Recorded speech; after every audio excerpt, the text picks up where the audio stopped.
आज हम एक बहुत ही दिलचस्प सफर पर निकलने वाले हैं। ये सफर है उन कपड़ों का जो हम हर रोज पहनते हैं, लेकिन शायद ही कभी सोचते हैं कि वो बनते कैसे हैं। सोचिए जरा, जो स्वेटर हम पहनते हैं वो आखिर आता कहाँ से है। मतलब असल में ये सिर्फ किसी फैक्ट्री में मशीनों से नहीं बनता, बल्कि इसकी कहानी प्रकृति की गोद में शुरू होती है। तो आज हम क्या क्या देखने वाले हैं। पहले हम समझेंगे कि जानवरों से कपड़े कैसे बनते हैं। फिर ऊन और रेशम के सफर पर चलेंगे। रेशम के कीड़े के रहस्य को जानेंगे। कोकून से कपड़े बनने की कहानी देखेंगे। और आखिर में असली और नकली रेशम में फर्क भी पहचानेंगे। चलिए शुरू करते हैं। तो हमारी कहानी के दो हीरो हैं, ऊन और रेशम। दोनों हमें जानवरों से ही मिलते हैं, पर दोनों की कहानी और खासियतें एक दूसरे से बिल्कुल जुदा हैं। एक तरफ है ऊन, जो हमें भेड़ बकरियों के बालों से मिलता है। इसके रेशों के बीच में ना हवा फंस जाती है, और यही वजह है कि ये हमें इतना गर्म रखता है। और दूसरी तरफ है रेशम, जो एक छोटे से कीड़े के कोकून से आता है और अपनी चमक और मुलायमियत के लिए जाना जाता है। तो चलिए पहले ऊन के सफर को समझते हैं। ये प्रोसेस काफी मेहनत और बारीकी वाला है। तो ये पूरा सफर जो है ना, वो चार बड़े स्टेप्स में बटा हुआ है। सबसे पहले कतरना, फिर अभिमार्जन यानी धुलाई, उसके बाद छंटाई और आखिर में कताई। चलिए एक एक करके इन्हें समझते हैं। तो सबसे पहला स्टेप है शेयरिंग यानी कतरना। इसको आप बस भेड़ का एक हेयर कट समझ लीजिए। गर्मियों में उनकी मोटी ऊन उतार दी जाती है ताकि उन्हें भी गर्मी से राहत मिले। और कोशिश यही रहती है कि ये पूरी की पूरी ऊन एक ही पीस में निकल आए। अब भेड़ों से उतारी गई ऊन एकदम साफ सुथरी नहीं होती। उसमें धूल, मिट्टी, चिकनाई सब कुछ होता है। तो अगला स्टेप है स्काउरिंग, जिसमें इस ऊन को बड़े बड़े टैंकों में साबुन और डिटर्जेंट से अच्छी तरह धोया जाता है ताकि वो एकदम साफ हो जाए। अब एक और मजेदार बात, भेड़ की पूरी ऊन एक जैसी नहीं होती। कुछ रेशे मुलायम होते हैं, कुछ खुरदुरे, कुछ लंबे, कुछ छोटे। तो सॉर्टिंग की प्रोसेस में जो वर्कर्स होते हैं ना, वो इन्हें हाथ से अलग अलग करते हैं, क्योंकि जैसी ऊन वैसा ही उसका इस्तेमाल। और भारत में तो ऊन की इतनी वैरायटी है। जैसे जम्मू कश्मीर में बकरवाल भेड़ की ऊन से शानदार शॉलें बनती हैं। वहीं राजस्थान और पंजाब की नाली नस्ल की ऊन का इस्तेमाल कालीन बनाने में होता है। हर इलाके की अपनी खासियत है। लेकिन इस पूरे प्रोसेस का एक डार्क साइड भी है।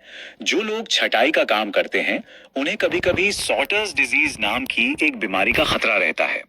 ये एंथ्रेक्स नाम के बैक्टीरिया से होती है, जो कभी कभी भेड़ के बालों में मौजूद हो सकता है। तो ये तो थी ऊन की कहानी। अब चलते हैं एक बिल्कुल अलग, नाजुक और चमकदार दुनिया में, रेशम की दुनिया में। और इसकी कहानी शुरू होती है एक बहुत छोटे से जीव से।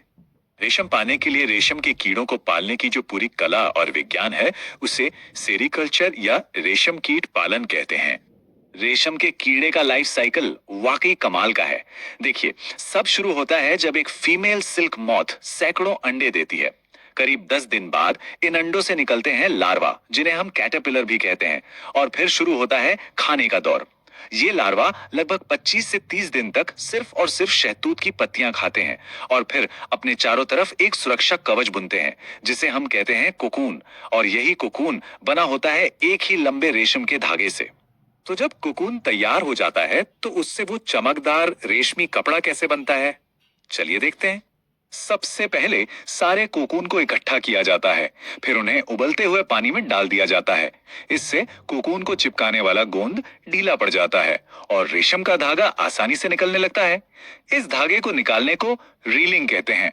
और एक बार धागा मिल गया तो फिर उसे काट कर कपड़ा बुन लिया जाता है। लेकिन सवाल यह है कि आखिर सबसे पहले ये आइडिया आया किसको होगा कि ये कीड़े के बनाए हुए घर से इतना खूबसूरत कपड़ा बन सकता है। इसकी कहानी भी बड़ी ही दिलचस्प है। कहानी हमें ले जाती है प्राचीन चीन में, जहां की महारानी थी सी लिंग ची। उन्होंने नोटिस किया कि उनके बगीचे में जो शहतूत के पेड़ हैं, उनकी पत्तियों को कोई सफेद रंग का कीड़ा खाए जा रहा है। फिर एक दिन जब वो पेड़ के नीचे बैठकर गर्म चाय पी रही थी, तो अचानक एक कोकून उनके कप में आ गिरा। अब गर्म चाय ने वही जादू किया जो आज उबलता पानी करता है। कोकून का धागा खुलने लगा और उसमें से निकला एक लंबा चमकदार रेशमी धागा। और बस वहीं से रेशम का रहस्य खुल गया। सोचिए, ये खोज इतनी कीमती थी कि चीन ने सैकड़ों सालों तक इसे दुनिया से छुपा कर रखा। सिल्क रूट के जरिए रेशम तो पूरी दुनिया में बिका, लेकिन उसे बनाने का तरीका एक टॉप सीक्रेट बना रहा। आजकल मार्केट में असली रेशम के अलावा आर्टिफिशियल सिल्क भी खूब मिलता है। तो सवाल यह है कि दोनों में फर्क कैसे करें। इसका एक बहुत ही सिंपल सा टेस्ट है। असली रेशम जो कीड़े से मिलता है वो एक प्रोटीन फाइबर होता है, ठीक हमारे बालों की तरह। तो जब उसे जलाते हैं ना, तो जले हुए बालों जैसी महक आती है। दूसरी तरफ आर्टिफिशियल सिल्क जैसे कि रेयॉन, वो लकड़ी के पल्प यानी सेल्यूलोज से बनता है। तो उसे जलाने पर कागज के जलने जैसी गंध आती है ना सिंपल। तो ऊन बनाने की मेहनत से लेकर रेशम के कीड़े के उस जादुई जीवन चक्र तक हमारे कपड़े सिर्फ कपड़े नहीं हैं, उनके पीछे प्रकृति और इंसान की मेहनत की एक पूरी कहानी छिपी है। तो शायद अगली बार जब हम कपड़े पहने तो एक पल के लिए इस अद्भुत सफर के बारे में जरूर सोचें।